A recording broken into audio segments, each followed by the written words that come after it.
Hello दोस्तों, मैं हरीश मिश्रा स्वागत करता हूं आप सभी का आपके अपने YouTube channel fine art education point में।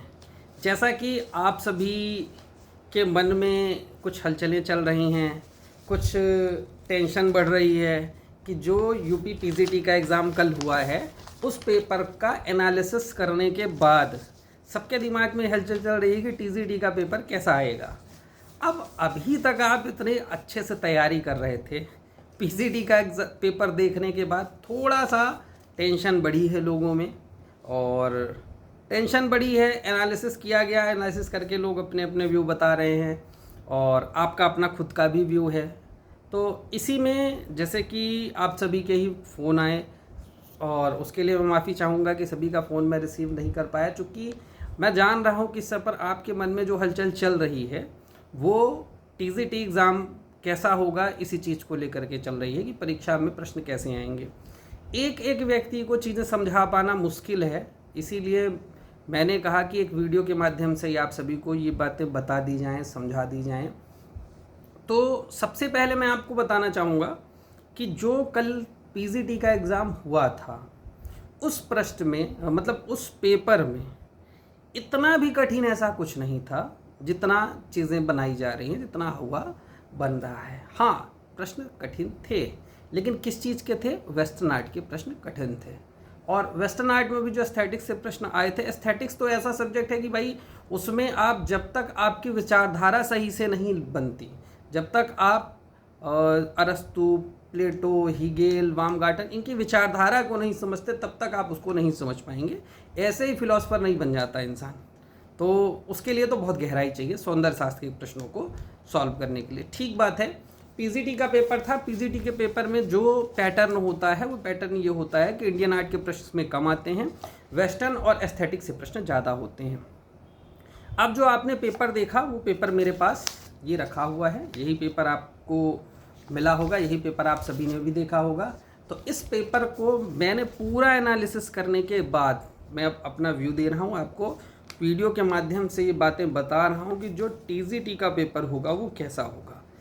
इस बात को सुनने से पहले आप सभी इस चीज़ को समझ लें कि जो आपकी तैयारी चल रही है, जो आपने इतनी मेहनत की है हमारे साथ इस चैनल में जुड़ करके, बहुत सालों से, बहुत महीनों से, कुछ लोग सालों से जुड़े हैं, कुछ लोग महीनों से जुड़े हैं, और आप सभी ने बहुत मेहनत की है, चाहे वो प्रैक्टिस सेट रहे हों, चाहे वो डिटेल क्लासेज रही हों, बहुत मेहनत की है आपने। और मेरा ये मानना है कि मैंने जो टॉपिक कराए थे, मैंने कॉन्सेप्टिव भी प्रश्न कराए। कॉन्सेप्टिव मतलब मैंने पूरे टॉपिक को, जो डिटेल वीडियो है मेरे, उसमें मैंने अच्छे से समझाया है कि बाइजेंटाइन क्या है, गोथिक क्या है। इंडियन आर्ट में भी हर चीज़ मैंने समझाई है कि अजंता की प्रतिलिपियाँ बनाने के लिए पहले किसको बुलाया गया, फिर कहाँ जल गई, फिर किसको बुलाया गया, फिर कौन जल गई, फिर किस माध्यम में बनाया गया, किसने बनाया, किसको किसको चुना गया था।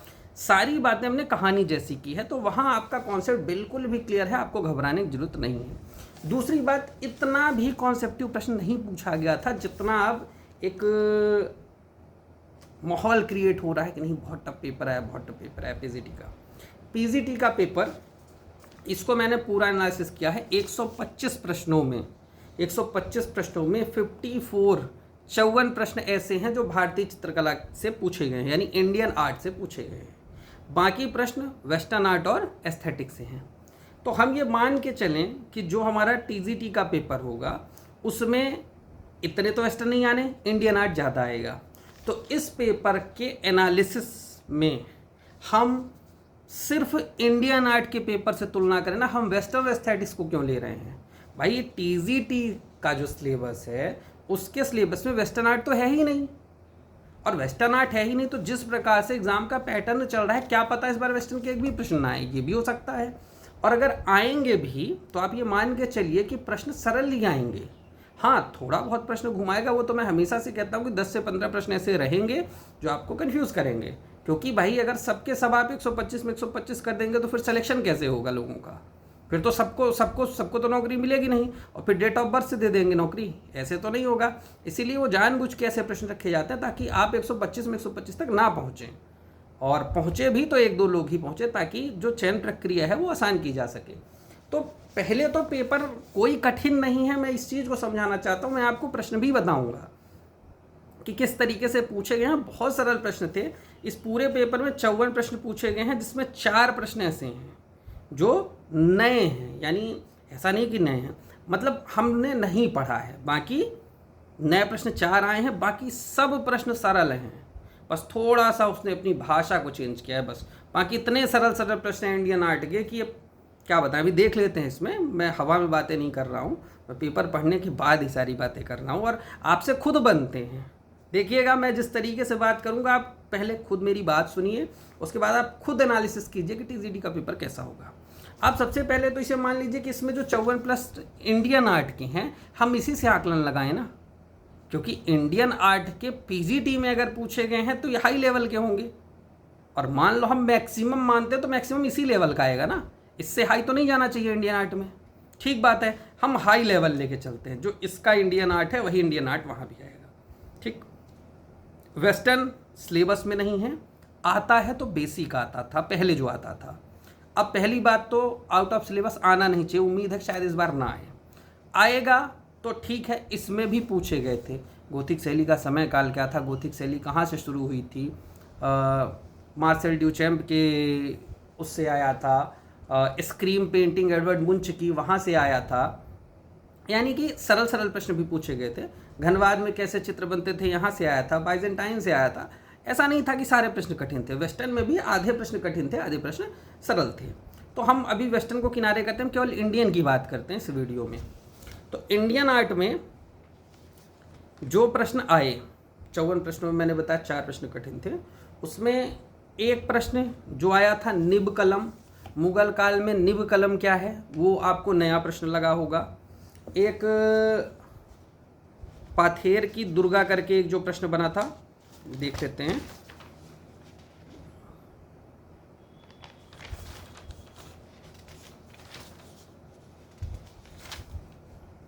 पाथेर पांचाली की दुर्गा का माध्यम का है, एक वो नया था।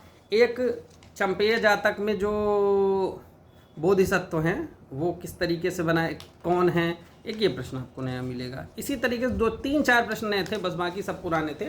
तो एक एक करके हम उसको सॉल्व करते हैं, ठीक है। तो सबसे पहले हम बात करते हैं, पहला प्रश्न था गुफा संख्या 1 के चित्रों में चंपेय जातक कथा में बोधिसत्व के रूप में चित्रित किया गया है। अब चंपेय जातक में हमने आपको पढ़ाया था गुफा संख्या 1 में मार विजय की कहानी है, और मार विजय कहानी के साथ साथ कुछ जातक कथाएं हैं। जातक कथाओं को याद करने की ट्रिक बताई थी, महाशिव की स्तुति में शंख चंपा से मंगाया जाता था। तो महाजनक जातक, शिवी जातक, चंपेय जातक, संख्य जातक, ये अजंता की गुफा संख्या 1 में है, ये बात आपको भी पता थी। आपको इसके अंदर जब डीप पूछा गया कि इसमें बोधिसत्व के रूप में किसे चित्रित किया गया है, ये थोड़ा प्रश्न नया था। पहला प्रश्न जिस पर मैंने कहा 4 ही प्रश्न ऐसे हैं, 54 प्रश्नों में सिर्फ 4 ही प्रश्न ऐसे पूछे गए हैं जो शायद आपने नहीं पढ़े होंगे, बाकी सब एकदम सरल प्रश्न था। तो इसका जो राइट आंसर था वो नागराज के रूप में है, ये देखने को मिलता है। अगला प्रश्न जो है, मुगल चित्रकला में निम कलम की तकनीकी क्या थी।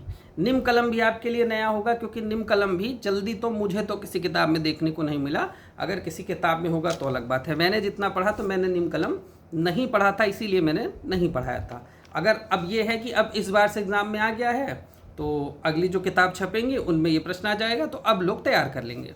अभी तक ये उम्मीद करता हूँ कि बहुत से लोगों को पहली बार ये प्रश्न दिखा होगा, ठीक बात है। चलिए, तो ये एक ये है इसका जो राइट आंसर अभी नेट से जो निकाला जा रहा है उससे आ रहा है कि स्याही से बनाई गई एक रंगी वस्त्रहीन जो है निम कलम मुगल काल में। अभी कितना सही है कितना गलत तो फाइनल आंसर के आने के बाद ही पता चलेगा, क्योंकि इसमें बहुत से प्रश्न ऐसे हैं जो हम बताएं किसी भी किताब में नहीं लिखे हुए हैं। अब इन प्रश्नों, लेकिन इंडियन आर्ट की बात मैं नहीं कर रहा हूँ, आप लोग उस पर परेशान मत होना। इंडियन आर्ट तो सारा सरल है, वेस्टर्न की मैं बात कर रहा हूँ, एस्थेटिक्स की बात कर रहा हूँ, वो जब आंसर की आएगी तभी क्लियर हो पाएगा। तो चलो अगला प्रश्न देखते हैं, ठीक है। 2 प्रश्न हो गए जो मैं बता रहा हूँ कि बाहर से नहीं, हाँ आपने नहीं पढ़े होंगे, इतना डीप आपने नहीं पढ़ा था, बस 2 प्रश्न डीप हैं। इसके बाद अगला है 19वीं शताब्दी के मध्य में अपने चरमोत्कर्ष के दौरान बनारस यानी पटना शैली, बनारस पटना शैली यानी कंपनी शैली के प्रमुख चित्रकारों को किस राजा ने संरक्षण दिया था। तो अब एक बात बताइए, पूरे कंपनी शैली में पूरा अंग्रेजों का योगदान था। सिर्फ एक ही राजा का नाम हम पढ़ते हैं कि बनारस के राजा ईश्वरी नारायण, उन्हें कंपनी शैली का जहांगीर कहा जाता है, क्योंकि उन्होंने अपने चित्रकारों को वो सारी सुविधाएं दे रखी थी जो जहांगीर ने अपने चित्रकारों को दी थी। तो ईश्वरी नारायण एक ही राजा का नाम तो हम पढ़ते हैं पूरे कंपनी शैली में, और उन्हें कंपनी शैली का जहांगीर भी कहा जाता है। तो इसका राइट आंसर ईश्वरी नारायण होंगे। कोई कठिन नहीं था, प्रश्न सीधे पूछा गया। 19वीं शताब्दी के मध्य में अपने चरमोत्कर्ष के दौरान बनारस या पटना शैली के प्रमुख चित्रकारों को किस राजा ने संरक्षण प्रदान किया था? ईश्वरी नारायण। अब इसके बाद अगला है, किसके आह्वान पर घर पर चित्र साधना ना करें, नंदलाल बोस ने भारतीय स्वतंत्रता आंदोलन के लिए चित्र बनाए थे? ये प्रश्न बिल्कुल भी कठिन नहीं है। अगर आप हड़बड़ा के आंसर देंगे तो इसका आंसर गलत दिए होंगे, अगर आप थोड़ा सा सोचे होंगे तो बड़े आराम से इसका आंसर आपको मिल जाता है। क्योंकि नंदलाल बोस ने गांधी जी के दांडी यात्रा का चित्र बनाया लिनोकट माध्यम में, उन्होंने हरिपुरा पैनल चित्रित किया, गांधी जी के जो उनके आंदोलन हुए उनके आंदोलन में सहयोगी रहे। और इसमें कन्फ्यूज़न है जवाहरलाल नेहरू और महात्मा गांधी के बीच में, हो सकता है, मैं मानता हूँ। तो आप अगर थोड़ा सा दिमाग लगाएंगे, जवाहरलाल नेहरू का जो नाम है वो स्वतंत्रता के बाद से आना शुरू हुआ है, उससे पहले तो गांधी जी का ही सब कुछ चल रहा था। नेहरू जी का तो इस तरीके से कोई योगदान है नहीं।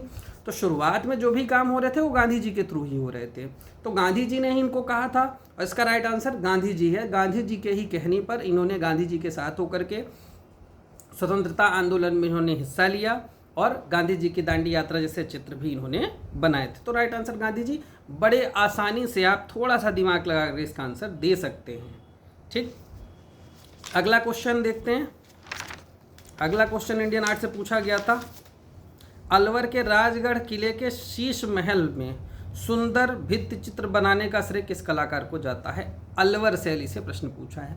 राजस्थानी शैली आप पढ़ ही रहे थे, राजस्थानी शैली में आपने चित्रकार बस पढ़े होंगे, तब भी आप कर सकते हैं इसका आंसर। अलवर शैली के चित्रकार कौन थे? शिव कुमार और डालूराम। शिव कुमार और डालूराम अलवर शैली के चित्रकार थे। हाथी दांत पर चित्रण करने के लिए मूलचंद नाम का एक कलाकार था, वो भी फेमस था। तो इसमें देखो, बलदेव नाम है, ये तो था नहीं, मूलचंद है, एक जमुना दास है और एक डालूराम है। तो शिव कुमार और डालूराम की हम बात करें, यही दो तुम अलवर शैली में चित्रकार थे, और डालूराम भित्ति चित्रण में माहिर था।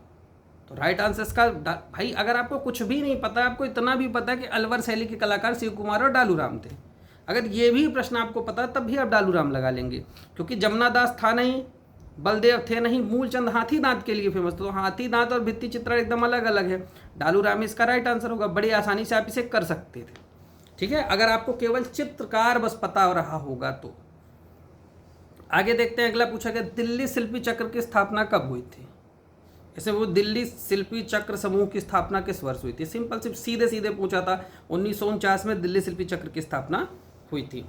अगला है, किस शासक के शासनकाल को जयपुर चित्रकला का स्वर्णकाल माना जाता है, जो विशेष रूप से हवेलियों और महलों के भित्ति चित्रों के संरक्षण के लिए जाने जाते हैं?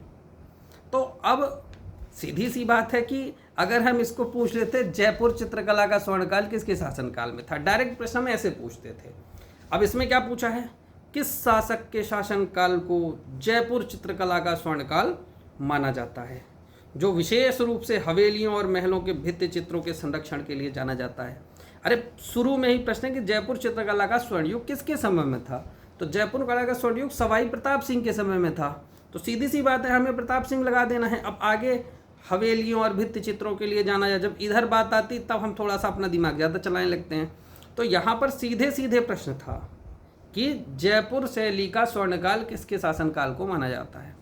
बिल्कुल कठिन प्रश्न नहीं था, केवल दो प्रश्न भी हुए हैं कठिन थे, एक चंपे जातक वाला और एक निब कलम वाला, दो प्रश्न नए थे। बाकी सब आप पढ़े हुए हैं, आपको सिर्फ थोड़ा सा दिमाग लगाना था बस, ऑप्शन के हिसाब से भी आप उसका आंसर निकाल लेते। अगला प्रश्न इंडियन आर्ट से आया था, भित्ति चित्रकला तकनीकी के रूप में बुआनो फ्रेस्को को फ्रेस्को सेको से क्या अलग करती है? यानी बुआनो फ्रेस्को यानी फ्रेस्को बूनो को फ्रेस्को सेको से क्या अलग करती है? तो फ्रेस्को बूनो क्यों अलग है? क्योंकि फ्रेस्को बूनो जो है वो गीली है और फ्रेस्को सेको जो है वो सूखी होती है। तो इसमें यह कि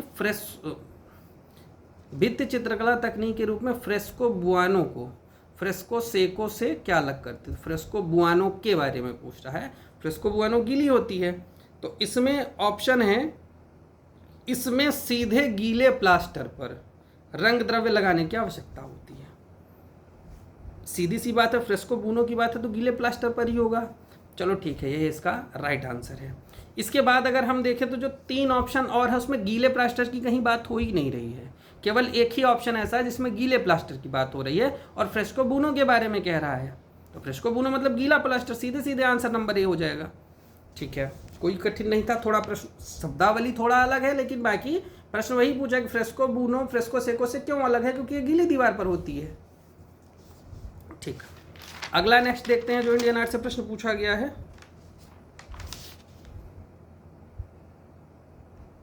वो है, कौन सी सामग्री आधुनिक भित्ति चित्रकला में सामान्यतः प्रयुक्त नहीं होती है? आधुनिक भित्ति चित्रकला में क्या अब प्रयुक्त नहीं होती है? ठीक है, एक्रेलिक आधारित पेंट और इमल्शन खूब यूज होते हैं। स्थायित्व के लिए एल्केड रेजिन माध्यम बिल्कुल यूज होता है। दीवार कोटिंग आधार के रूप में स्टायरिस एक्रेलिक रेजिन बिल्कुल यूज होता है। प्राथमिक बांधने वाले पदार्थों के रूप में ज्वालामुखी चूना। अब ये जो 3 प्रश्न, इसमें 3 ऑप्शन है, तीनों ऑप्शन केमिकल से संबंधित है और एक ऑप्शन है जो नेचुरल है, यानी कि ज्वालामुखी चूना। अब आज जो भित्ति चित्रण होता है, जो दीवार पेंट की जाती हैं, उसमें पुराने माध्यम का कोई यूज होता है? नेचुरल माध्यम, कि हम ज्वालामुखी चूना लाएंगे, फिर चूने का लेप लगाएंगे, फिर उसके बाद उसमें चित्रण कार्य करेंगे। आज ऐसा होता है कि सीधे एक्रेलिक उठाए, पेंट उठाए, रेजिन उठाए, ये सारी चीज़ें निकाल करके कर देते हैं। तो इसका जो राइट आंसर है वो तीनों तो रासायनिक कलर है, तो वो तो यूज़ हो ही रहे हैं। जो नेचुरल ज्वालामुखी वाला है वो यूज नहीं होता। तो इसका सीधे सीधे आंसर है कि एक ही चीज़ है कि ये यूज़ नहीं होता आधुनिक समय में। पहले होता था, चूँकि आधुनिक भित्ति चित्रण की बात कर रहा है तो इसका प्रयोग नहीं होता। बिल्कुल 3 एकदम अलग हैं, क्योंकि वो नए माध्यम है और पुराना माध्यम अब यूज़ नहीं होता। नादिर उल अस्र की उपाधि किसे दी गई थी? किसी शासक का नाम नहीं दिया है, केवल कलाकारों का नाम दिया गया है। नादिर उज़्ज़मान नादिर उल अस्र हुमायूं ने मीर सैयद अली और अब्दुल समद को दी थी। जहांगीर ने मंसूर को और अबुल हसन को दी थी। तो इसमें प्रश्न पूछा गया था कि नादिर उल अस्र हुमायूं ने मीर सैयद अली को दी थी और जहांगीर ने मंसूर को दी थी। तो इसमें मीर सैयद अली का तो कहीं नाम है नहीं, इसमें नाम है मंसूर का। राजा का भी नाम नहीं कि किस राजा ने दी थी, तो भाई हम दोनों को लेकर के चलते हैं। तो यहाँ पर मीर सैयद अली का नाम नहीं है, मंसूर है, तो मंसूर को जहांगीर के द्वारा दी गई थी। राइट आंसर मंसूर हो जाएगा। नादिर प्लस नादिर जम्मा तो बहुत सरल था, वो तो आपने पढ़ा ही है, कोई कठिन नहीं है ये भी प्रश्न। आगे देखेंगे, निम्नलिखित में किस पुरातत्वविद ने मिर्जापुर जिले के सरहो घाट क्षेत्र में प्रागैतिहासिक शैल चित्रों की खोज की थी? अरे मिर्जापुर के चित्रों की खोज किसने की थी? सरल भाषा में प्रश्न है ये, और इसने थोड़ा सा उसी को घुमाया है कि किस पुरातत्वविद ने मिर्जापुर के सरहो घाट क्षेत्र में प्रागैतिहासिक शैल चित्रों की खोज की थी? आर्चिबाल्ड कार्लाइल और काकबर्न 2 लोग थे, तो सीधे कार्लाइल काकबर्न आंसर है। आर्चिबाल्ड कार्लाइल राइट आंसर है। फिर पूछा इंडियन आर्ट से कि अजंता के भित्ति चित्रों में सफ़ेद रंग के लिए किस वर्णक का उपयोग किया गया है?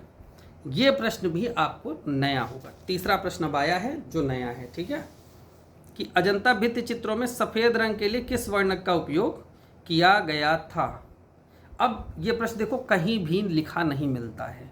अब बताने के लिए अब आज आंसर्स करके नेट से कि एआई से बहुत सारी जगह से हम प्रश्न निकाल सकते हैं। जो प्रश्न निकलता है इसका अलग अलग आता है, लेकिन उसमें मैं बता रहा हूँ कि आप एक बार वो आंसर दे, फिर उसके बाद के थोड़ा और सही करके बताओ, तो फिर वो आंसर अपना बदल लेता है।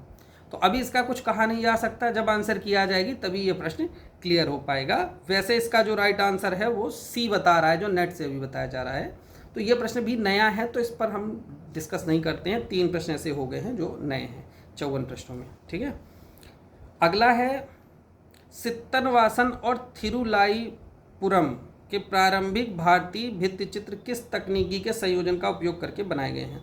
अब थिरुमलाई दे दिया, हमको क्या करना है, सित्तलवासन दिया हुआ है ना, तो हम सित्तलवासन गुफा में भित्ति चित्रण में क्या प्रयोग किया गया है उस पर बात करते हैं। देखो ऑप्शन में है गेसोकेटिंग पर एक्रेलिक रंगों के रूप में प्रयुक्त, एक्रेलिक रंग तो बहुत बाद में आया।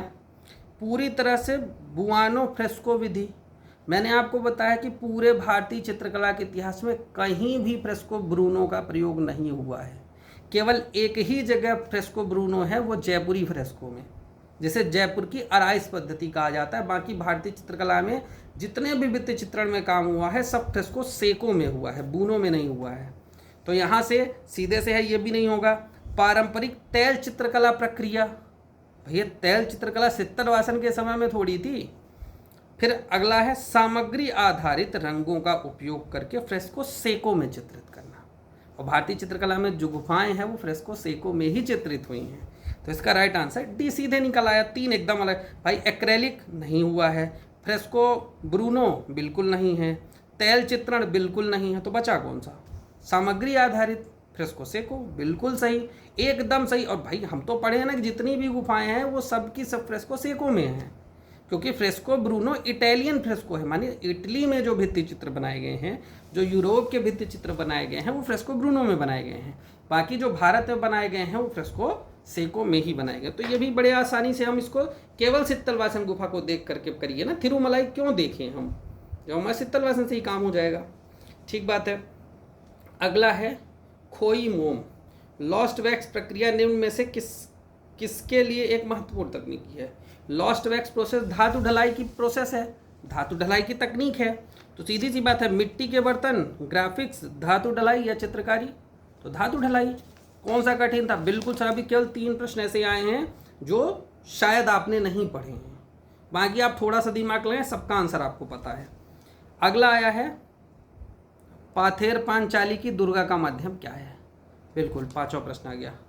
कौन सा, पाथेर पांचाली की दुर्गा का माध्यम क्या है, किसी ने नहीं पढ़ा होगा।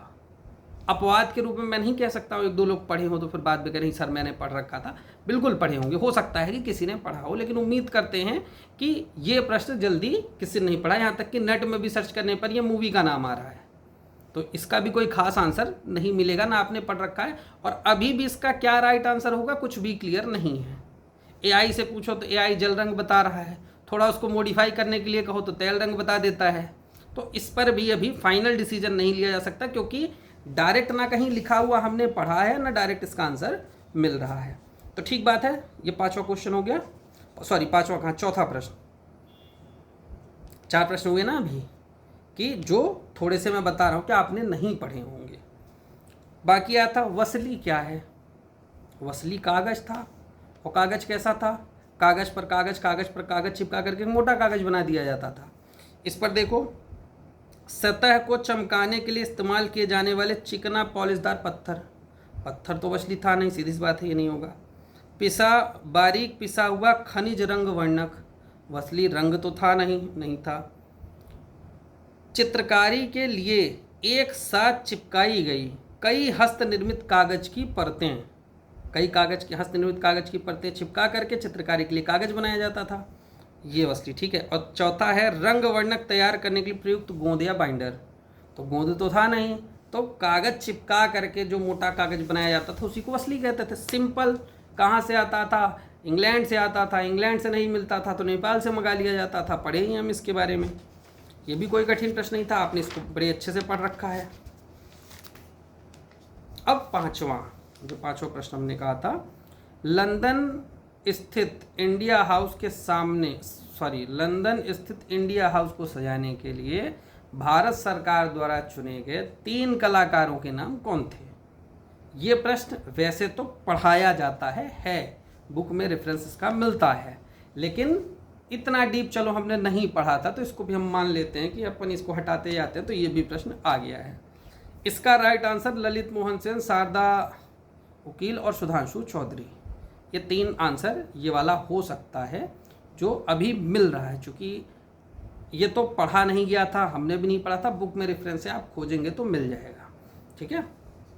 तो इसका राइट आंसर ललित मोहन सेन, शारदा वकील, सुधांशु चौधरी होना चाहिए। ठीक है, क्योंकि नेट पे सर्च करने पर नेट पे थोड़ा सा अलग अलग आंसर आ रहे हैं, तो हो सकता है कि ये हो भी और हो सकता है कि ना भी हो, दूसरा भी इसमें हो सकता है।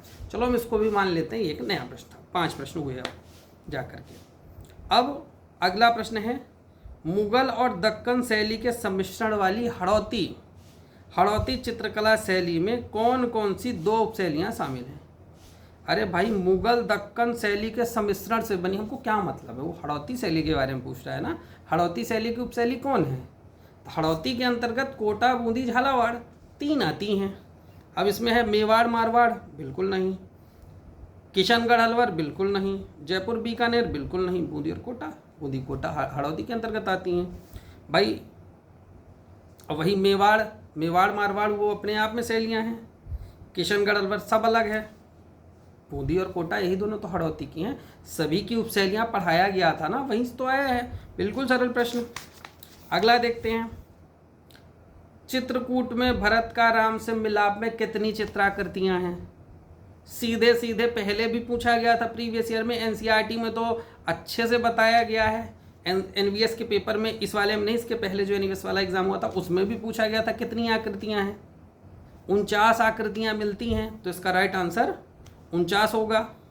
एनसीईआरटी में सीधे सीधे इसका आंसर दिया हुआ है, ये भी सरल था। असित कुमार हलदार लखनऊ के गवर्नमेंट स्कूल ऑफ आर्ट के प्रिंसिपल कब नियुक्त हुए थे? तो असित कुमार हलदार जो है 1926 में इन्हें उसका प्रिंसिपल नियुक्त किया गया था। बिल्कुल सरल था। अब मैंने बताया ना, कुछ प्रश्न ऐसे होते हैं कि कुछ लोगों के लिए अच्छे होते हैं। अब जो लखनऊ कला विद्यालय से पढ़े छात्र हैं उनके लिए ये प्रश्न बहुत सरल था, शायद बाकियों के लिए थोड़ा सा कठिन हो सकता है, लेकिन इतना भी कठिन नहीं था भाई। ये मेन प्रधानाचार्य है और ये कब बने हैं ये तो हम पढ़ते ही हैं, तो ये भी कोई कठिन नहीं है, सरल ही था। असित कुमार हलदार को लखनऊ कला विद्यालय का प्रधानाचार्य कब बनाया गया था? फिर इसके बाद अगला जो इंडियन आर्ट से प्रश्न पूछा गया वो है, मुगल चित्रकला में दारा शिकोह की बारात बनाने का श्रेय किस चित्रकार को दिया जाता है? दारा शिकोह की बारात किसने चित्रित की थी? हाजी मदनी ने। बिल्कुल सरल प्रश्न था। अब मिलान के लिए आया था राजा कृपाल पाल, भोगपाल, भूपतिपाल, कृष्णपाल, कृपाल पाल, ये बसोली शैली के थे। और अगर पहले का तीसरा है, आप इतना भी निकाल लेंगे तो पूरा एक ही में से पता चल जा रहा है। चलो वो भी आपको नहीं पता। घमंड चंद और संसार चंद ये दोनों कांगड़ा शैली के थे, तो घमंड चंद का संबंध कांगड़ा शैली से है, बिल्कुल बन जाएगा। तो अगर इसको जानते हो तब भी आप सीधे आंसर निकाल लोगे इस मिलान का। ठीक है, सरल ही था ये भी। अगला देखते हैं, पहाड़ी चित्रकला में स्त्री आकृतियों को सामान्यतः किस रूप में दर्शाया गया है? पहाड़ी शैली में स्त्री आकृतियाँ नारी सुषमा कहा जाता है ना पहाड़ी शैली को। तो नारी सुषमा मतलब सुंदर ही होगी, तभी तो कहा जाता है। कठोर एवं अत्यंत अलंकृत, तो सुंदर चीज़ कठोर कैसे हो सकती है? बिल्कुल नहीं होगा ये। अमूर्त सपाट, पहाड़ी चित्रकला अमूर्त शैली है। अमूर्त तो पता होगा ना, जो एब्स्ट्रैक्ट होता है। बिल्कुल नहीं, वो तो रियलिस्टिक नहीं कहेंगे, लेकिन अमूर्त तो नहीं है। ओजस्वी और वलिष्ठ, ओजस्वी और वलिष्ठ बनाई गई है। चलो अभी इसको रख लेते हैं, शायद बनाई गई हो। अगला देखते हैं, लंबी आंखें वाली लालित्यपूर्ण आकृति। लंबी आंखें वाली, पहाड़ी शैली में इस तरीके से आंखें बनाई गई है ना। और लालित्यपूर्ण मतलब सुंदर। भाई नारी सुषमा कहा जाए तो लालित्यपूर्ण तो होगा ही, तो सीधी सी बात है, इसका लंबी आंखें वाली लालित्यपूर्ण यही आंसर सही होगा, क्योंकि कठोर शरीर होगा नहीं, अमूर्त होगा नहीं। ओजस्वी और वलिष्ठ मतलब मजबूत, इस तरीके से तो बनाया नहीं गया है। तो लंबी आंखों वाली लालित्यपूर्ण आकृति, यही इसका राइट आंसर होगा। अगला है, किस कलाकार को पटना कलम चित्रकला शैली का अग्रदूत माना जाता है? यह प्रश्न कंफ्यूजन वाला था और इसने दे भी दिया। मैंने बताया था कि सेवकराम इस शैली के प्रथम कलाकार माने जाते हैं, और कुछ इतिहासकार ऐसे हैं जो राजा रविवर्मा को भी कंपनी शैली का प्रथम कलाकार मानते हैं। लेकिन आधिकारिक रूप से अगर हम कहें तो इसका राइट आंसर सेवकराम ही होगा। राजा रविवर्मा यहाँ पर नहीं होंगे, दे दिया साथ में तो कन्फ्यूज़न बढ़ा दिया, इसी वजह से तो लोग राजा रविवर्मा भी लगाए होंगे, लेकिन इसका राइट आंसर सेवकराम ही होगा, क्योंकि सेवकराम ही इस शैली के प्रथम चित्रकार माने जाते हैं। ठीक है, तो राइट आंसर पटना शैली का अग्रदूत जो है वो सेवाग्राम है, क्योंकि जो शुरुआत करेगा वही अग्रदूत होगा। अगला है 5वीं शताब्दी के उस ग्रंथ का नाम बताइए जिससे भारतीय कला और चित्रकला का स्रोत माना जाता है। चित्रकला का स्रोत 5वीं शताब्दी, विष्णु धर्मोत्तर पुराण में चित्रसूत्र का प्रकरण है, और विष्णु धर्मोत्तर पुराण 5वीं शताब्दी में लिखी गई थी। ये भी आप प्रश्न पूरा पढ़े हैं। विष्णु चित्रसूत्र का प्रकरण विष्णु धर्मोत्तर पुराण में, ये भी पढ़ चुके हैं। विष्णु धर्मोत्तर पुराण 5वीं शताब्दी में चित्रसूत्र, ये भी आप पढ़े हैं। अब ऑप्शन में देख लेते हैं इसके। भागवत पुराण, इसका चित्रकला से क्या लेना देना है? बिल्कुल नहीं। कल्पसूत्र, भाई चित्रकला का स्रोत ये थोड़ी है। शिल्प शास्त्र, चलो शिल्प शास्त्र एक बार हम मान लेते हैं। और विष्णु धर्मोत्तर पुराण, 5वीं शताब्दी में तो विष्णु धर्मोत्तर पुराण ही लिखा गया था, तो राइट आंसर विष्णु धर्मोत्तर पुराण होगा। जो भी विष्णु धर्मोत्तर पुराण के बारे में पढ़ा होगा वो इस प्रश्न को कभी गलत नहीं करेगा, ठीक है। थोड़ा सा भी जो आपने अगर प्रीवियस ईयर वाले भी पढ़े होंगे तो। भारतीय कला की किस मूर्ति को उसकी होठों पर रहस्यमयी अर्ध मुस्कान के कारण मोनालिसा कहा जाता है? तो भारतीय चित्रकला की मोनालिसा एक बनी ठनी पेंटिंग है, एक भारतीय चित्रकला की मोनालिसा और भारतीय चित्रकला की वीनस मूर्ति है जो दीदारगंज यक्षिणी वाली, उसको भी कहा जाता है। दीदारगंज यक्षिणी की मूर्ति मैंने कराई है, वीडियो में देखना, वो बातें मैंने लिखाई है कि इसे भारतीय मूर्ति कला की मोनालिसा कहा जाता है। तो इसका जो राइट आंसर है वो दीदारगंज यक्षी हो जाएगा। बिल्कुल सरल है, ये भी प्रश्न आपका पढ़ा हुआ आया था, ठीक है। आगे चलते हैं। अभी सिर्फ 5 प्रश्न मैंने बताया था, 5 ही प्रश्न ऐसे हैं जो आपके पढ़ने से बाहर के हैं, जो आपने नहीं पढ़े हैं, ठीक है। 54 में 50 प्रश्न आपने पढ़ रखे हैं। अब अगला है, अकबर के समय में कौन से चित्रकार ने यूरोपीय और ईसाई विषयों की कलाकृतियों का प्रमुखता से कार्य किया? अकबर के काल के 4 प्रमुख कलाकार, मीर सैयद अली, अब्दुल सम्मद, दसवंत, बसावन और एक और था मिस्कीन। 5 मेन कलाकार हमने लिखवाए थे। हमने लिखवाया है मीर सैयद अली, अब्दुल सम्मद, ये दोनों तो ईरानी कलाकार थे। दसवंत जो था कहार जाति का था, जयपुर के आराइश पद्धति में काम करता था, हिंदू देवी देवताओं के भयंकर चित्र बनाता था। बसावन शबीह चित्रकार था और उसी के चित्रों में सबसे ज़्यादा यूरोपीय प्रभाव दिखाई देता है, और ईसाई विषयों को उसी ने चित्रित किया था। ये बात भी हमने लिखवाई है, आप पढ़ना, उसमें आपने नोट्स भी बनाई होगी, आपके नोट्स में लिखी भी होगी। तो इसका जो राइट आंसर होगा वो होगा बसावन। और अब देखो, अब ऑप्शन कैसे, पहले ऑप्शन कैसे सेलेक्ट करना है, देखो उस्ताद मंसूर और मनोहर, तो मंसूर मनोहर अकबर के काल के थे ही नहीं, तो ये तो वैसे ही चला गया। बेहजाद और मिस्कीन, मिस्कीन था बेहजाद नहीं था, तो ये भी चला गया।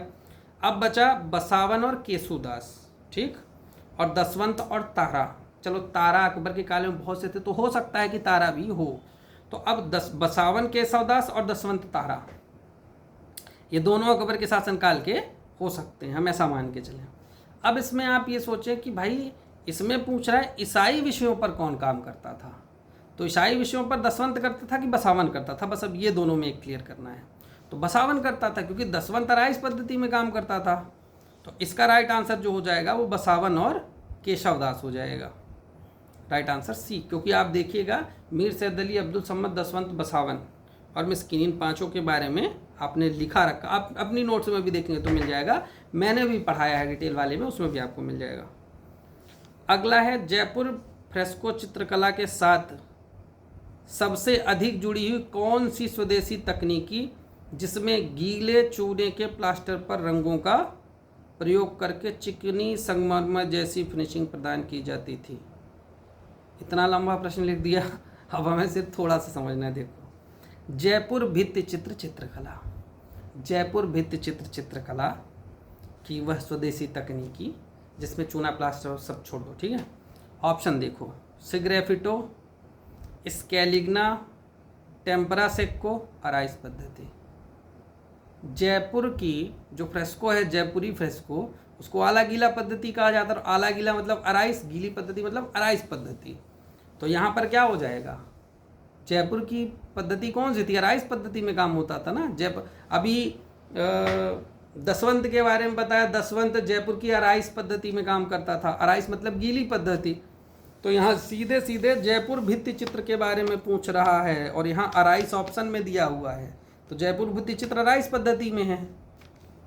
बिल्कुल, ये भी सरल था, बस थोड़ा सा आपको ध्यान देना था। बीकानेर चित्रकला के संदर्भ में उस्ताद अली रजा के बारे में निम्नलिखित में से कौन सा कथन सत्य है? अगर आप बीकानेर शैली के बारे में इतना पढ़ रखे हैं कि उसमें अनूप सिंह का शासनकाल स्वर्णकाल है, उसमें हम देखते हैं कि बीकानेर शैली मुगल दरबार से आए चित्रकारों के द्वारा शुरू की गई थी। बीकानेर शैली अगर आपने पढ़ रखी होगी, जो मैंने पढ़ाई थी, उसमें मैंने पढ़ाया है कि बीकानेर के जो राजा थे उनका मुगल दरबार आना जाना लगा रहता था। जब वो दिल्ली गए, उन्होंने वहाँ चित्रकारों को देखा, तो जब वो उत्तराधिकारी बने तो वहाँ से वो मुगल दरबारी चित्रकार अपने साथ लाए थे और उन्होंने ही बीकानेर शैली की शुरुआत की थी। तो यहाँ हम देखेंगे कि बीकानेर में अली रजा जो हैं, अली रजा मुगल दरबार के चित्रकार थे, बाद में आकर के बीकानेर शैली में इन्होंने काम शुरू किया था। तो इसमें वे दिल्ली के प्रशिक्षित उस्ताद थे, दिल्ली मतलब मुगल दरबार के, दिल्ली के प्रशिक्षित उस्ताद थे जिन्होंने बीकानेर शैली की नींव रखी। भाई यही मुगल दरबार से आए थे, यानी दिल्ली से आए थे, वहाँ ट्रेंड थे, ये यहाँ आए थे और इन्होंने यहाँ पर ये शैली शुरू की। इसीलिए कहा जाता है कि सबसे ज़्यादा मुगलिया प्रभाव जयपुर शैली में है और जयपुर के बाद बीकानेर शैली में है। तो इसका राइट आंसर बीकानेर शैली हो जाएगा। बिल्कुल कठिन नहीं था ये भी प्रश्न, बीकानेर शैली आपने पढ़ी होगी तो ये प्रश्न आपने पढ़ा होगा। अगला है, अमृता शेरगिल पश्चिमी और पारंपरिक भारतीय कलात्मक तत्वों के सम्मिश्रण वाली किस शैली के लिए जानी जाती है? अरे सब छोड़ दो, अमृता शेरगिल किस शैली के लिए जानी जाती है? अमूर्त अभिव्यक्ति, डिजिटल पेंटिंग, स्ट्रीट आर्ट, भारतीय आधुनिक कला। भाई भारत की प्रथम आधुनिक महिला चित्रकार हैं, तो आधुनिक चित्रकार है ना, तो आधुनिक भारतीय चित्रकार, क्या कठिन है? अब प्रश्न चाहे कुछ भी पूछा, अमृता शेरगिल किस शैली के लिए जानी जाती, प्रश्न तो यही है ना। और आधुनिक भारतीय कला, सरल प्रश्न। पहाड़ी चित्रकला का समय काल क्या है? 17वीं से 19वीं शताब्दी, एकदम क्लियर था, सरल ही पूछा है, पहाड़ी शैली का समय काल पूछा। आगे चलते हैं। अजंता की गुफाओं का भौगोलिक स्वरूप और विशिष्ट स्थीगत विशेषता क्या है? अजंता का भौगोलिक स्वरूप अर्धचंद्राकार, अर्धवृत्ताकार, घोड़े के नाल के आकार में पढ़ाई था। ऑप्शन में है अर्धवृत्ताकार चट्टान में खुदाई की गई, यही होगा, अर्धवृत्ताकार में है। तो राइट आंसर सीधे सीधे इसका है। पटना कलम चित्रकला शैली का पतन में किस कारण ने योगदान दिया? पटना कलम चित्रकला शैली के पतन में किस कारण ने योगदान दिया? पटना शैली, कंपनी शैली का पतन किस कारण हुआ था? जब ये पाठ हम खत्म करते हैं तो एक लाइन कह देते हैं कि 1860 में कैमरा आ गया और कैमरे के कारण जो विदेशी यात्री भारत आते थे वो अपने साथ कैमरामैन साथ लाते थे, उससे उनका समय और पैसा दोनों बच जाता था। तो फटाफट फ़ोटो खींच ली जाती थी और कैमरे के आगमन से ही कंपनी शैली का पतन हो गया। तो इसमें फोटोग्राफी का आगमन और लोकप्रियता, फोटोग्राफी का आगमन, फोटोग्राफी की लोकप्रियता, इसी कारण इस शैली का पतन हो गया। एकदम सरल प्रश्न था ये भी। उद्योगों के आधुनिक उदय ने कला के क्षेत्र को किस प्रकार प्रभावित किया? अब ये प्रश्न लगे एकदम नया प्रश्न पूछ लिया। अरे नया हड़बड़ाने की क्या जरूरत है, आप प्रश्न को थोड़ा सा समझिए वो कह क्या रहा है। वो कह रहा है उद्योग के आधुनिक उदय ने जो नई नई फैक्ट्रियाँ डाली गईं उसका कला के क्षेत्र में क्या प्रभाव पड़ा? भाई फैक्ट्रियाँ डलने से चीज़ें आसानी से उपलब्ध होने लगी। जब चीज़ें आसानी से उपलब्ध होने लगी तो कलाकार जो पुराने ट्रेडिशनल मेथड थे, चाहे वो टेम्परा रहे हों, चाहे वो प्राकृतिक रंगों को पीस करके फिर उसमें प्राकृतिक क्लू मिला करके फिर उसके बाद जब वो पेंटिंग करते उसमें बहुत समय लगता था, समय भी लगता था, पैसा भी लगता था। और वही जब फैक्ट्रियाँ लगी, हर चीज़ सस्ती उपलब्ध होने लगी तो इंसानों ने पारंपरिक चीज़ों का परित्याग कर दिया था। तो पहला, शहरी परिदृश्यों में रुचि का अभाव, इसका कला से कोई लेना देना ही नहीं। तनाव और नए संघर्ष, भाई तनाव, अब नेट में तो इसका आंसर तनाव और नए संघर्ष देता है। भाई तनाव किस बात का होगा? कभी भी आधुनिकीकरण जब भी होता है तो कोई भी चीज़ खराब नहीं होती है। वो कहने की बात आती है कि मोबाइल आ गया तो बहुत सारी इलेक्ट्रॉनिक डिवाइस खा गया, कंप्यूटर आ गया तो बहुत लोगों की नौकरी खा गया, एआई आ गया तो बहुत लोगों की नौकरी खा गया। ऐसा नहीं है, हमेशा टेक्नोलॉजी आपको और आसान बनाती हैं, आपको सुविधा देने के लिए बनाई जाती हैं, आपको नुकसान मानव जाति के कल्याण के लिए तकनीकी विकास किया जाता है। ठीक है, तो इसमें है सभी पारंपरिक तकनीकों का पूर्ण रूप से परित्याग। तो सारी जो तकनीकियां थी उनका परित्याग हो गया और नई नई तकनीक भाई, जल रंग आ गया, तेल रंग आ गया, एक्रेलिक आ गया, पेस्टल आ गया।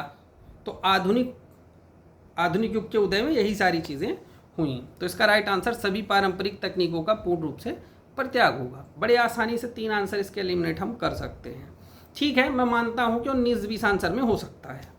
ठीक है, चलिए अगला प्रश्न पूछा गया था इंडियन आर्ट से। 1909 से 11 में अजंता के भित्ति चित्रों की प्रतिलिपि बनाने में लेडी हेरिंघम की सहायता के लिए बॉम्बे स्कूल के चुने गए कलाकारों में कौन थे? मैंने आपको बताया था कि लेडी हेरिंघम आई थी, 9-2-11 हो गई थी, एक ट्रिक बताया था। 1909 में आई थी, 2 साल काम कराया था और 11 तक काम चला था, यानी 9 से 11 तक इनका काम था। और इन्होंने वॉस शैली में अजंता की प्रतिलिपियां बनवाई थी। नंदलाल बोस, असित कुमार हलदार और सैयद अहमद खां, ये इनके सहयोगी रहे हैं। तो चूंकि नंदलाल बोस का कहीं नाम नहीं दिया, ठीक बात है। असित कुमार हलदार का भी कहीं नाम दिया, ठीक बात है। सैयद अहमद खां का दे दिया, सर सैयद अहमद खां जो थे। तो सैयद अहमद खां इसका राइट आंसर। जो अगर आपने लेडी हेरिंघम वाला पढ़ रखा है, उसमें जो नाम लिखवाए थे उसी में से पूछा गया है। हाँ, इसने थोड़ा टफ क्या किया है कि नंदलाल बोस और असित कुमार हलदार का नाम नहीं दिया। अगर ऐसे पेयर में दे देता तो आसान हो जाता इसको करना ज़्यादा। ठीक है, सैयद अहमद का इसका राइट आंसर होगा। अगला है अजंता गुफा चित्र बौद्ध दर्शन में हीनयान से महायान चरण तक के संक्रमण को कैसे दर्शाती हैं? अजंता की गुफाएं हीनयान से महायान तक के काल को कैसे दर्शाती हैं? भाई हीनयान में क्या था? प्रतीकात्मक चित्रण होता था और महायान में उनके स्वरूप को चित्रित किया जाने लगा। तो इसका जो राइट आंसर, बुद्ध के प्रतीकात्मक चित्रण से, बुद्ध के प्रतीकों की पूजा करते थे हीनयान, और महायान मूर्ति परक आइकॉनिक चित्रण की ओर बदलाव। तो हीनयान से महायान का सफर क्या है? बुद्ध के प्रतीकात्मक चित्रण से मूर्ति परक यानी उनकी आइकॉनिक आकृतियां बनने लगी थी। तो हीनयान से महायान तक यही विकास हुआ है, सीधे सीधे है। हीनयान का मतलब क्या था? हीनयान के लोग मूर्ति पूजा नहीं करते थे, वो बुद्ध के प्रतीकों को पूजते थे। महायान के लोग बुद्ध के मूर्तियों की पूजा करते थे। बस यही सफर है इसका, बिल्कुल सरल था। अगला प्रश्न है जैन चित्रकला की एक प्रमुख विशेषता क्या है? जैन शैली से प्रश्न बना। कोमल टोनल शेडिंग थी नहीं, उसमें सपाट रंग लगाए जाते थे। धुंधली रेखाएं नहीं। जैन शैली की एक विशेषता है कि उसमें हमने देखा था कि जो आँखें हैं, आँखें एक तो परवल के आकार पर परली आँखें बनाई गई थी, एक वो उसकी खास विशेषता थी। सपाट रंग वो तो हर जगह थे। पेन की निब की सहायता से खींची गई रेखाएं, ये भी आपने जैन शैली की विशेषताओं में पढ़ा होगा कि मोटी निब की सहायता से, जैसे पेन का निब होता है, पेन की निब की सहायता से खींची गई रेखाएं जैन शैली की विशेषता रही हैं। और इसमें एक और धुंधली रेखाएं नहीं, पतली तारनुमा रेखीय रूपरेखाएं नहीं, मोटी इम्पेस्टो आर्ट वर्क, मोटी लंबी लाइनों से बनाए गए चित्र। तो जैसे रेखाएं निब की सहायता से खींची गई हों, तो यही इसका राइट आंसर होगा ऑप्शन नंबर डी, क्योंकि मोटी रेखाएं निब की सहायता से खींची गई उसकी विशेषता रही है। ठीक है, अगला राजस्थानी चित्रकला को मुगल चित्रकला से अलग एक विशिष्ट शैली के रूप में वर्गीकरण करने का अग्रणी श्रेय किसे दिया जाता है? राजस्थानी शैली को मुगल से अलग करके पहाड़ी और राजस्थानी इन दोनों को रूप देने का काम आनंद कुमार स्वामी का है।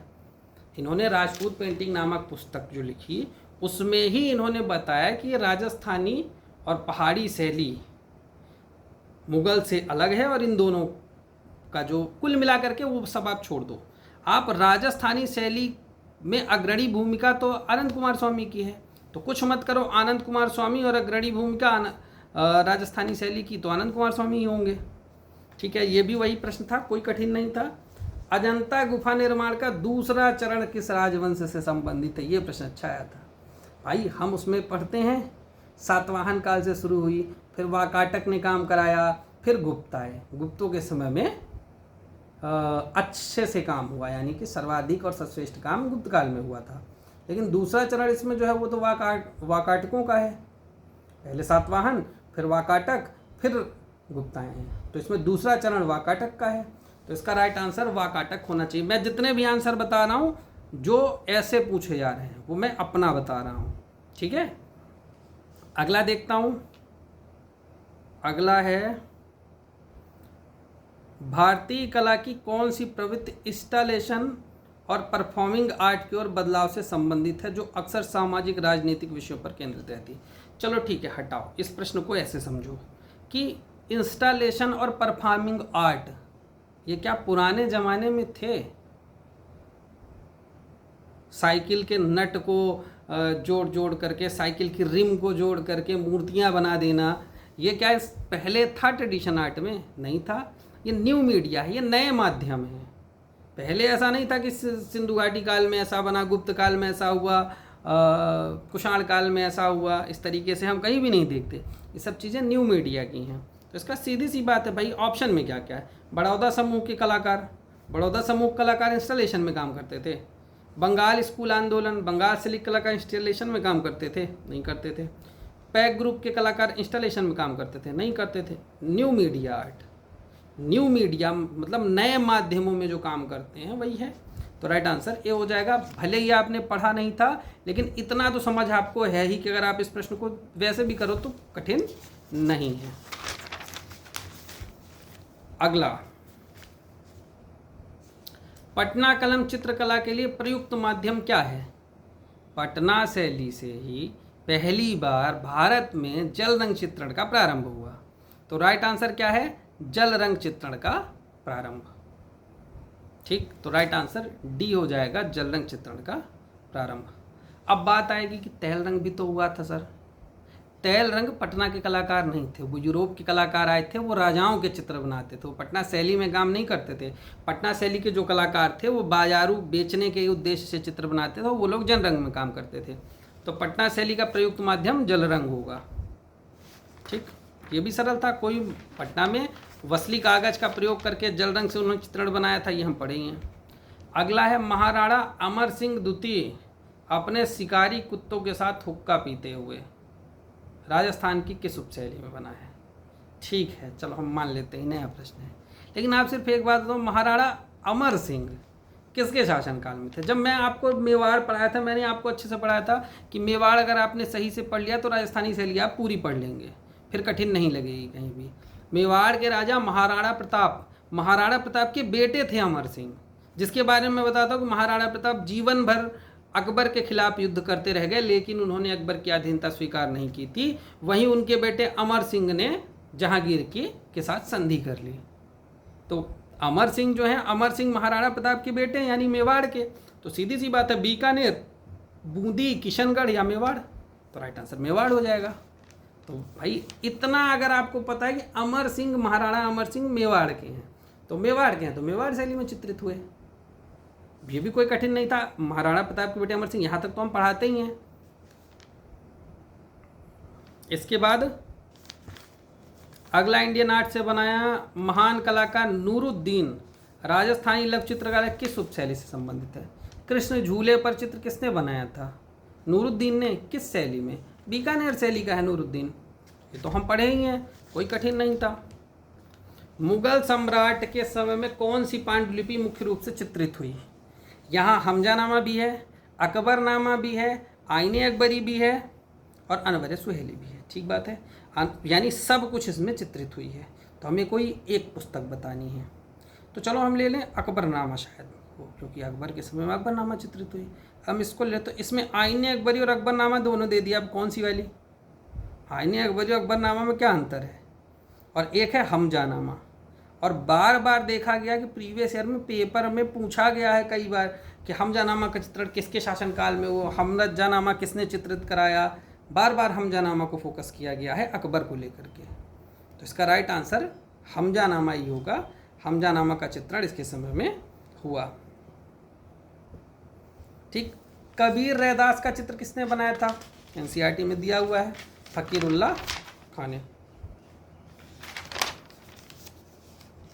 1973 में जारी भारतीय डाक टिकट पर किस चित्र को चित्रित किया गया है जिससे इसे कालातीत दर्जा मिला? 5 मई 1973 भारत की बनी ठनी पेंटिंग में डाक टिकट जारी किया गया था। तो बनी ठनी सीधे सीधे आंसर है, ये तो खूब पढ़ते हैं, प्रीवियस ईयर में पूछा भी गया है। ठीक है। अगला प्रश्न, हुमायूं ने भारत में किन 2 फारसी कलाकारों को आमंत्रित किया था जिन्होंने मुगल चित्रकला को प्रभावित किया? मीर सैयद अली और अब्दुल समद, इन दोनों को हुमायूं ने अपने दरबार में आमंत्रित किया था। ये भी कोई कठिन नहीं था। तैयार लघु चित्र को घोंटने चमकाने के लिए सामान्यतः उपयोग किए जाने वाले पत्थर का नाम? चित्रों की घुटाई के लिए कौन सा पत्थर प्रयुक्त किया जाता था? अकीक पत्थर, अफीक पत्थर, अगेट पत्थर। मैंने कई नाम बताए थे ना उसी का। अफीक पत्थर कहीं लिखा आता है, कहीं अकीक आता है, कहीं अगेट आता है। तो इसमें ऑप्शन है जेड, एम्बर, एगेट, पुखराज। और एगेट के अंदर कॉमन में हकीक भी लिखा है। तो एगेट या हकीक पत्थर से घुटाई की जाती थी जिससे चित्रों में चमक आती थी। राजस्थानी शैली में भी हमने पढ़ा है, जब जयपुर के राइस पद्धति के बारे में बताते हैं तो उसमें भी बताते हैं कि अगेट या अकीक पत्थर से घुटाई की जाती थी। ये भी आंसर सरल प्रश्न ही था आपका, सब पढ़ा हुआ था। अगला है, पहाड़ी चित्रकला की कौन सी शैली अपनी काव्यात्मक सुंदरता और प्राकृतिकता के लिए जानी जाती है? भैया, पहाड़ी शैली में प्राकृतिक चित्रण और काव्यात्मकता, सबसे ज़्यादा रंगों का काव्य, प्राकृतिक सौंदर्य सबसे अच्छा कांगड़ा शैली में है। सीधी सी बात है, कांगड़ा शैली इसका राइट आंसर होगा। किस कलाकार के परिवार ने पहाड़ी लघु चित्रकला के विकास और बसोहली से गुलेर और अंततः कांगड़ा शैली में इसके परिवर्तन में महत्वपूर्ण भूमिका निभाई? तो पंडित सेऊ के जो वंशज थे, पंडित सेऊ, नयन सुख और मानकू, यही एक परिवार था जिसने पहाड़ी शैली को आगे बढ़ाया। यही नयन सुख, यही मानकू बसोहली में भी दिखेंगे, कांगड़ा में भी दिखेंगे, गुलेर में भी दिखेंगे। तो देखते हैं, कन्फ्यूजन नयन सुख और मानकू दोनों में हो सकता है। तो अब यहाँ मानकू का कहीं नाम है ही नहीं। साहबदीन, मनोहर, मीर सैयद अली और नयन सुख, राइट आंसर नयन सुख हो जाए। कन्फ्यूजन की यहाँ कोई बात ही नहीं भाई। साहबदीन मनोहर मेवाड़ के हैं, मनोहर भी मेवाड़ का है, मीर सैयद अली मुगल का है, तो नयन सुख ही तो पहाड़ी का बचा। तो डायरेक्ट आंसर इसका पता चल रहा है कि सी होगा। कोई कठिन प्रश्न नहीं था। बसोहली शैली के रस मंजरी और गीत गोविंद के चित्रों की विशेषताओं के संदर्भ में कौन सा कथन सही है? अब अगर आपने बसोहली शैली की एक विशेषता पढ़ी होगी कि उसमें टांकरी लिपि का प्रयोग किया गया है। टांकरी लिपि का प्रयोग किस शैली के चित्रों में किया गया था? अगर आपने ये प्रश्न पढ़ा होगा, बसोहली शैली हमने करवाया, उसमें हमने लिखवाया था कि टांकरी लिपि का प्रयोग कहाँ किया गया है। तो इसमें आप देखेंगे कि इसके पीछे फारसी कविताएं, हाशिए में देवनागरी लिपि नहीं, हाशिए में टांकरी लिपि, एक है हाशिए में सुनहरे रंग का प्रयोग, एक है गुरुमुखी लिपि। तो सीधी सी बात है, टांकरी लिपि ही बसोहली में है। तो इसका राइट आंसर टांकरी लिपि वाला हो जाएगा। कोई कठिन नहीं, टांकरी लिपि आपने पढ़ी है ना बसोहली शैली में, सरल प्रश्न है। अगला है, युग्म पहचानना है कि कौन सा युग्म अलग है, यानी सही नहीं है। अनिरुद्ध सिंह हाड़ा का चित्र बूंदी शैली में बना। अनिरुद्ध सिंह हाड़ा का चित्र किसके शासनकाल में बनाया गया? बिल्कुल आपने पढ़ा है, बूंदी शैली में है। राधा, किशनगढ़, बनी ठनी को राधा का प्रतीक माना गया है। चलो हम मान लेते हैं कि राधा शायद अलग चित्र हो, तो अभी इसको सस्पेंस में रख लो, अगला देखते हैं। रसिक प्रिया मेवाड़, रसिक प्रिया तो मेवाड़ में हुई है।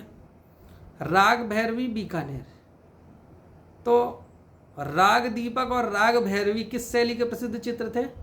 बूंदी शैली की आपने पढ़ रखा है, और बूंदी शैली में तो मेन चित्रण है राग भैरवी और राग दीपक। तो इसमें दिया है राग भैरवी बीकानेर, तो यही तो गलत है ना, राग भैरवी तो बूंदी की होगी, तो यही इसका गलत आंसर है।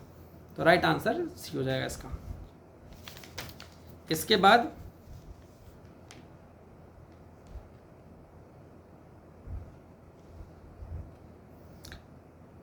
और निम्नलिखित में से कौन सी पेंटिंग सम्राट जहांगीर के शासनकाल के दौरान बनाई गई?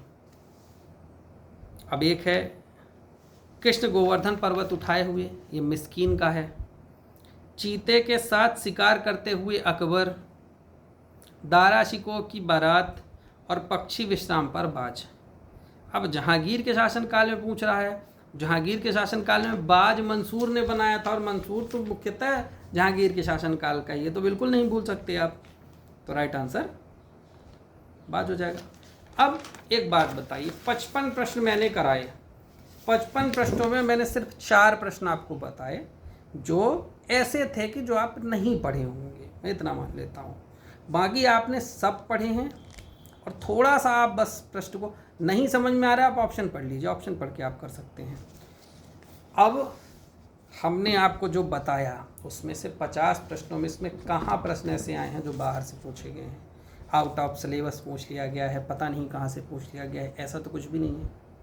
और आप ये मान के चले, इसमें जो वेस्टर्न आर्ट के प्रश्न हैं, अभी मैं वेस्टर्न आर्ट के नहीं करा रहा हूँ क्योंकि वीडियो ज़्यादा बड़ा हो जाएगा, और प्रश्न वेस्टर्न आर्ट में जो प्रश्न हैं उसमें आधे प्रश्न सरल हैं, आधे प्रश्न थोड़ा सा टफ है। तो आधे प्रश्न तो सरल ही है ना वेस्टर्न के भी, और हमारे टीजीटी में तो वेस्टर्न आना ही नहीं है, और अगर आएगा भी तो बेसिक का ही आएगा। इसका मतलब ये कि वहाँ तो सरल ही होने चाहिए। ये जो इंडियन आर्ट के प्रश्न इसमें पूछे गए, आप ये मान के चलें कि पीजीटी लेवल के इंडियन आर्ट के प्रश्न हैं, तो टीजीटी का लेवल इससे थोड़ा सरल होना चाहिए। ठीक है, हम मानते चलो इतना ही होगा, तो इतना भी कोई कठिन नहीं है, थोड़ा सा प्रश्न घुमाया, हमें उसी हिसाब से इसको कवर करना है। अब आपको टीजीटी के लिए सिर्फ एक काम करना है, सिलेबस एक बार फिर से पढ़ लीजिए।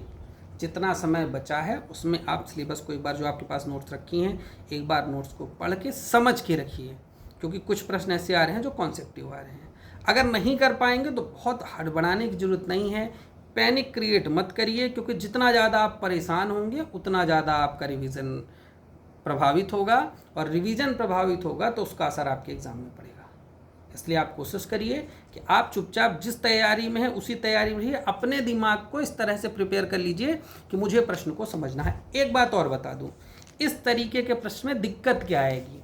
दिक्कत कुछ नहीं आएगी, जिस तरीके से आप प्रश्न सॉल्व कर रहे हैं थोड़ा समझ के करेंगे, बिल्कुल सॉल्व करेंगे।